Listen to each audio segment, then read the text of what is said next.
नमस्कार, आप देख रहे हैं वायुदूत न्यूज नेटवर्क। उम्मीद करते हैं आप और आपका परिवार स्वस्थ होगा।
बच्चे हैं तो इनको जी भर के आशीर्वाद दें और इनको पूरा पूरा योग दें।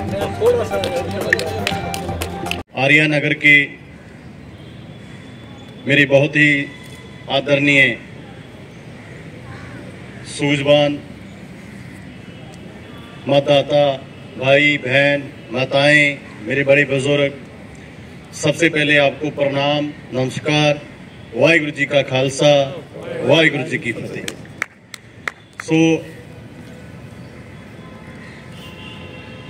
मेरी जिम्मेवारी जो लगी है जहां इस विधानसभा क्षेत्र में दीपक भाई के साथ लगी हुई है, मैं 6 जनवरी को जहां पे आ गया था, अपनी पहचान छुपाकर सिंपल कपड़े पहनकर विदाउट सिक्योरिटी मैंने चप्पा चप्पा घूमा जहां का। वहां से लोगों के भीतर से जो बात निकल के आई कि पानी की समस्या है, पीने वाला पानी गंदा पानी आता है, सीवरेज के निकासी के प्रबंध इस विधानसभा क्षेत्र में सही नहीं है, बहुत सारी गलियां बनने वाली हैं, कहीं नाली की समस्या है, जैसे आप जैसे जो अपार्टमेंट बने हुए हैं वहां कई अपार्टमेंट में ये दिक्कत आ रही है कि जब बारिश पड़ जाती है तो 3-3, 4-4 घंटे या 3-3, 4-4 दिन पानी नहीं निकलता। उसके बाद मैंने जो जहां पे उम्मीदवार हैं उसके बारे लोगों से चर्चा की तो मुझे पता चला कि 5वीं बार आपका उम्मीदवार इलेक्शन लड़ रहा है। बहुत सारे मुझे भाजपा के लोग मिले वहां पे और वो जब मैं उनके पास बोला कि इस बार तो आप भाजपा को ही वोट दोगे, वो बोले नहीं, इस बार हम भाजपा को वोट इसलिए नहीं दे रहे कि भाजपा ने 5वीं बार उसको टिकट दे दी है। नंबर 2, वो आदमी हमारी बात तक नहीं सुनता और जब हम उनके घर में चले जाएं, दफ्तर में चले जाएं, वो मिलता ही नहीं है। जो मिल जाए तो बहुत भद्दा, बहुत सख्त बोलता है, खड़ूस आदमी बोलते हैं लोग उनको, अच्छा आदमी नहीं है, उसको बहुत अहंकार हो गया है। तो भाजपा ने गलती की है, इस बार उसको टिकट दे दी, ये बात आ रही है। उसके बाद हमने देखा कि आम आदमी पार्टी का क्या है, तो आम आदमी पार्टी के हमारे उम्मीदवार हैं दीपक भाई, जो दूसरी बार इलेक्शन लड़ रहे हैं। पिछली बार कुछ वोटों से पीछे रह गए थे, लेकिन उससे अब तक जो ग्राउंड दीपक बना चुका है वो ग्राउंड किसी भी उम्मीदवार का, विरोधी उम्मीदवार का ग्राउंड नहीं है मजबूत। जो लोग बोल रहे हैं कि भाई पार्टी कोई नहीं है, हमारा तो दीपक है, दीपक सिंगल है ना, बस पार्टी कोई नहीं है। बहुत तो उनकी तकरीबन 60-70 वर्ष की होगी। वो बोला भाई कट्टर बीजेपी वाला हूं, संघ का आदमी हूं, वोट नहीं दूंगा। केजरीवाल को देने का मन नहीं था, लेकिन भाजपा ने गलती कर दी। एक खड़ूस निकम्मे आदमी को दोबारा से टिकट दे ली। इस बारी मजबूरी से टिकट दे रहा हूं कि वो ना जीत जाए। तो मेरा कहने का भाव यह है कि भाजपा वाले भी उसके खिलाफ हो चुके हैं, संघ के लोग भी काफी बड़ी पर्दे के खिलाफ हो चुके हैं। आम आदमी पार्टी को पिछली बार बहुत ज्यादा बहुमत मिला, पर थोड़ा सा कम रह गया, इसलिए हम पीछे रह गए।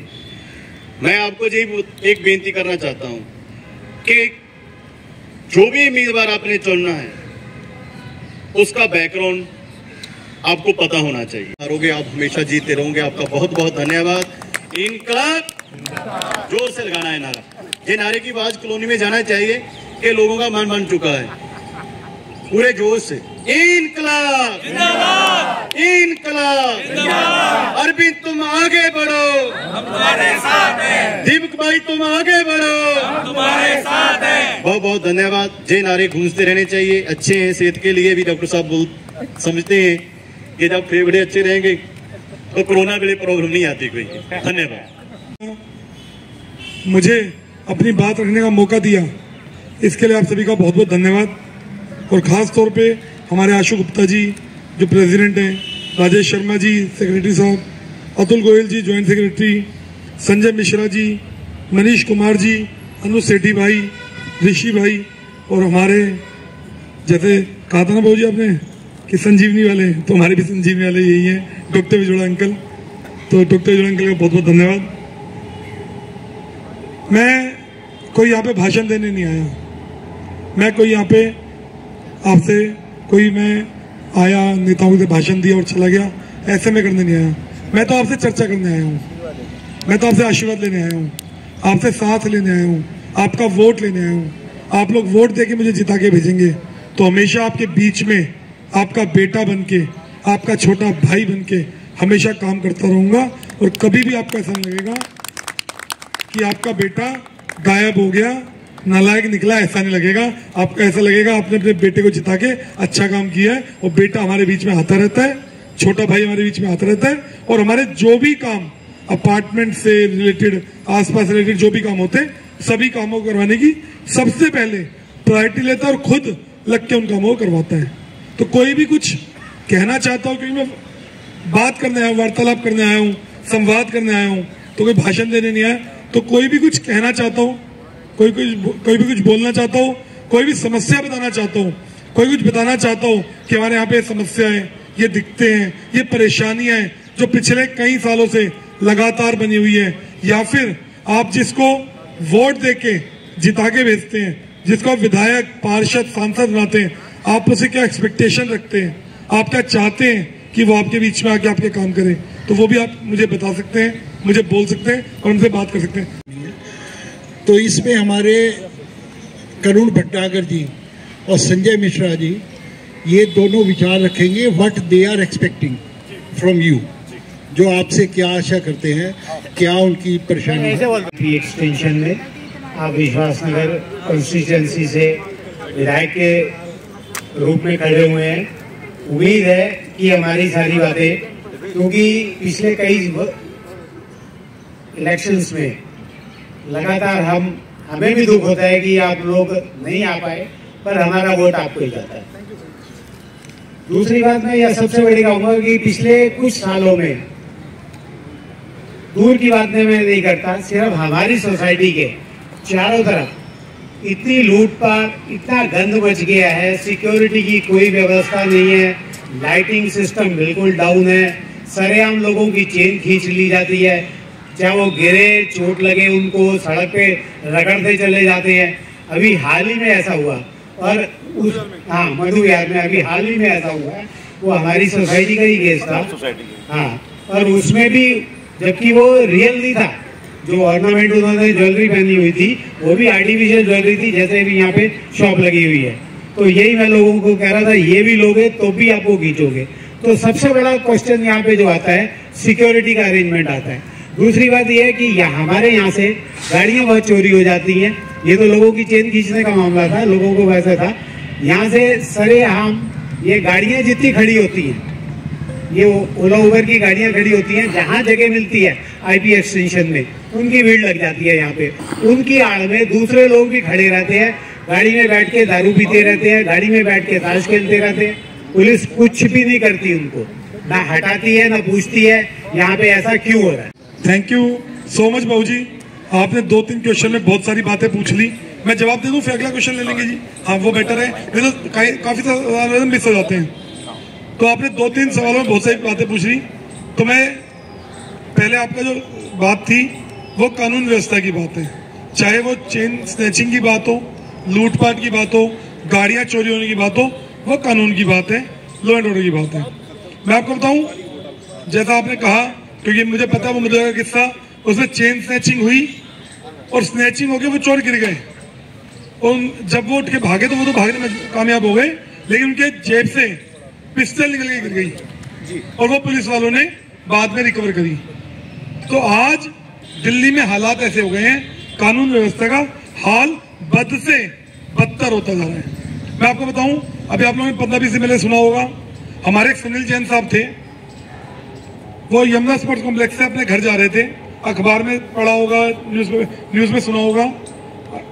यमुना स्पोर्ट्स कॉम्प्लेक्स, मैं अपनी कॉन्स्टिट्यूंसी की बात है इसलिए बता रहा हूँ। यमुना स्पोर्ट्स कॉम्प्लेक्स से घर जा रहे थे, दिन दहाड़े सुबह 9 बजे भरे चौक पे 2 बदमाश आए, उनकी 8 गोलियां मार के उनकी हत्या कर दी। आज दिल्ली की, अंकल को बताओगे कि मैक्स में वो केस आया था, मैक्स में मैं भी आया था, मैक्स में मैं भी पहुंचा था।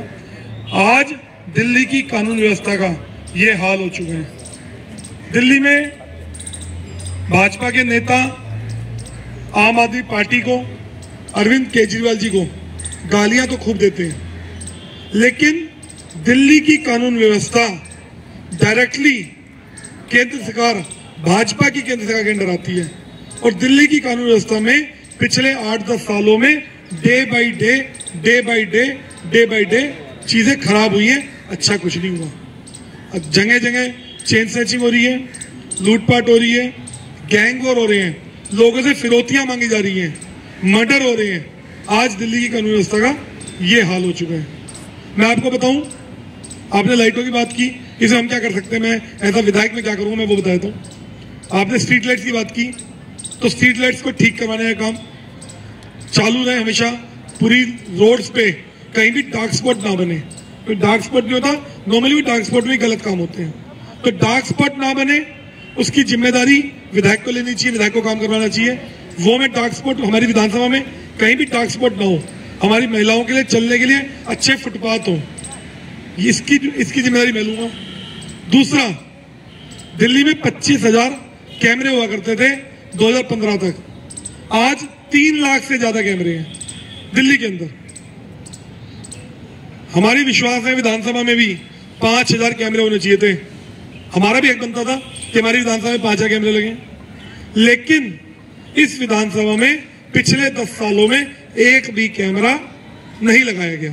कैमरे लगे, मैंने कोशिश की, जो साइन की अथॉरिटी एमएलए की होती है, क्योंकि हर काम वाया एमएलए होता है दिल्ली सरकार का, मैंने कोशिश की कि उस साइनिंग अथॉरिटी को, कि कैमरे कहां पे लग रहे हैं और लगा नहीं लगा, उस अथॉरिटी को एमएलए के साथ साथ पार्षद पे भी ट्रांसफर करा दिया जाए।